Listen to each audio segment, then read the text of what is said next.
Food is still expensive for a lot of countries. And we still have 32 countries in crisis as defined by the FAO as needing food aid. Most of those are in Africa, about 20 of them, 10 in Asia and a couple in the Caribbean. So Africa remains the hot spot in terms of hunger and the impact of the food crisis. And these are some of the pressures that we've got to deal with in the coming year. The thing about the response to cereal production, wheat and rice in particular, was that it was concentrated very much in the developed world. Farmers in the developed countries were able to increase their food production. In the developing world, they had much less success. They produced a bit more, but they were facing high input costs, fertilisers, seed, and that was really limiting their ability to increase output. And what we're learning from this experience is that we have to increase the food production in the poorest of the poor countries. Look, I'll go on the public record and recant a bit of economic convention.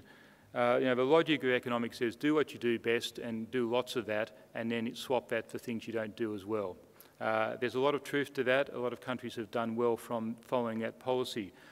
But we've seen particularly clearly in the last few years countries that have to import a lot of food, that are very exposed to the world market for their food, can be extremely vulnerable. So even if they're producing a lot of coffee or tea, for example, which they're good at doing, the prices of those things in the past couple of years didn't increase by anywhere near as much as the staple foodstuffs.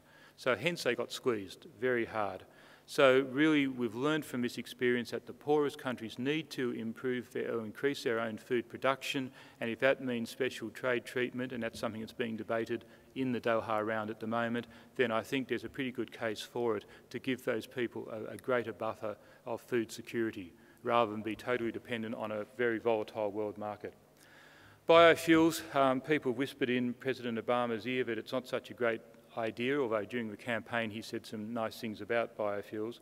But even if he takes a stronger line, and I don't think it's at the top of his list of priorities at the moment, it looks like there's going to be another 20-odd% increase in corn going into ethanol. And of course, what's an interesting fact is that there's quite a few corn farmers who have ethanol plants in the US as well. So they're going to be a very tenacious lobby, and they're going to be pushing very hard to keep the preferential treatment that they're getting to make ethanol. There's some climatic things that are not looking too good that are affecting winter wheat plantings in Europe and the US. And also the costs are still high for input costs and adverse weather conditions in South America and in China. China's going through a significant drought at the moment.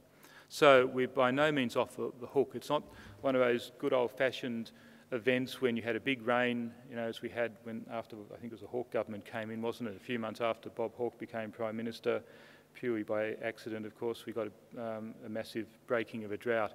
Things don't seem to work like that anymore, particularly when you've got a whole mixture of forces causing the problem. Now, what about the other GFC, the global financial crisis? This term has morphed very comfortably from one crisis to another. You didn't have to even change the letters. The global financial crisis, I think, needs to be seen in conjunction with the food crisis, not as a separate and standalone event, because what we're seeing is that the financial crisis is making it a lot harder for the poorest countries where there's greatest hunger. It's making it a lot harder for those countries to get by. The way this financial crisis is flowing through into these countries is that we're seeing pressure on local banks, to some extent reducing their lending, not as severely as in the developed world because they didn't have the same exposure to toxic assets, as they're now called. But nevertheless, there is pressure on the banking systems in developing countries. More importantly, we're seeing reduced trade because as the rich world goes into recession, their demand for things like cut flowers from Kenya or from ceramics, which I didn't realise, but apparently Egypt makes a lot of bathroom ceramics and they go to Italy. So if you ever wondered where those things came from, increasingly they come from Egypt. And there was a nice line in an economic skeptic who was a bit critical of development economists coming in and saying, do this, do that. And he said, what would have been the response for an economist who had come in and said, in Egypt, make lots of toilets and sell them to Italy and you'll get rich? They probably wouldn't have had a very receptive response, but that has been a reality. But as the rich world is slowing down, demand for a lot of products from developing countries is falling off. That means lower incomes and more unemployment, and also currency effects.